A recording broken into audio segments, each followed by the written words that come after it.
Lengo kubwa la kukutanika hapa leo sisi ilikuwa ni katika swala zima la kwanza kuhakikisha kwamba askari wote ambao wamepangwa katika zoezi zima la kusimamia uchaguzi wapo, lakini pia kama mlivyoona wamehamasika kwa kiwango kikubwa sana askari, kwa maana kwamba wajitokeze ili kwenda kufanya jukumu hili ambalo kikatiba limewekwa kwamba tarehe 29 twende tukasimamie uchaguzi kwenye maeneo mbalimbali, kwa sababu ndio jukumu letu sisi jeshi la polisi kuhakikisha kwamba tunasimamia ulinzi wa mali na watu. Na kwa vile sasa hili swala ni la kikatiba na ni swala la kitaifa, sisi jeshi la polisi ndio tuliopewa jukumu la kuhakikisha kwamba tunalinda usalama wa raia na mali zao,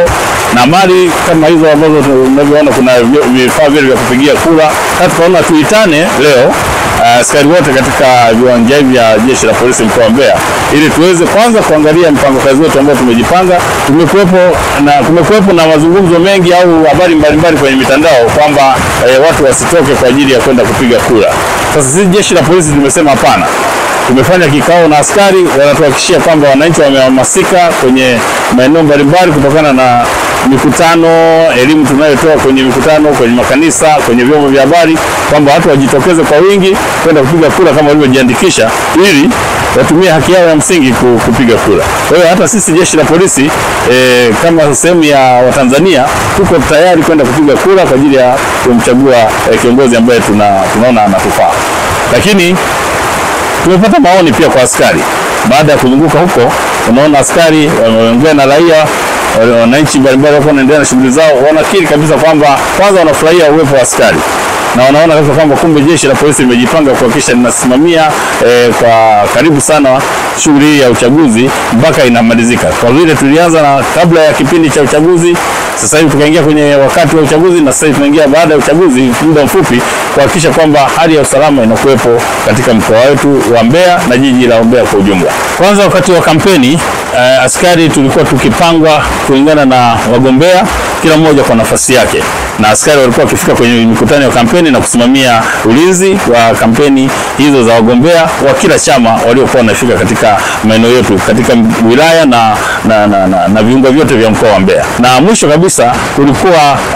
kutokana na ulinzi tuliokuwa tunaimarisha sisi jeshi la polisi mkoa wa Mbeya, hakuna viashiria vyovyote vya vurugu vilivyofanyika katika mikutano ya kampeni. Jeshi la polisi mkoa wa Mbeya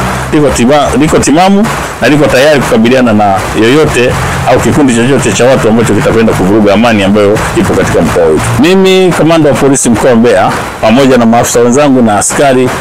rai yangu kwao kwanza ni kwamba wajitokeze kwa wingi kwenda kupiga kura ili watumie haki yao ya msingi kwa ajili kumchagua kiongozi wanayemtaka.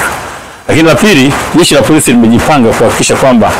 ulinzi unaimarishwa kwenye vituo vyote vya kupigia kura na maeneo yote ya kuhesabia kura na maeneo yote ya biashara, kuhakikisha kwamba mtu akimaliza kupiga kura basi aendelee na shughuli zake kama kawaida. Kwa jinsi ambavyo tumetoa elimu na kwa jinsi ambavyo tumewaelimisha wananchi kutokuingia kwenye vurugu, na kwa jinsi ambavyo tumemwambia watu waachane na matamko au matamshi ambayo yanatolewa kwenye vyombo vya habari kutishia kwamba watu msitoke, msiende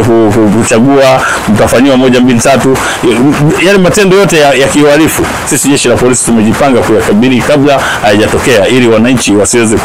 kudhurika au kupata tatizo lolote kwa kipindi hiki cha kuelekea kupiga kura na kumalizika kwa kampeni.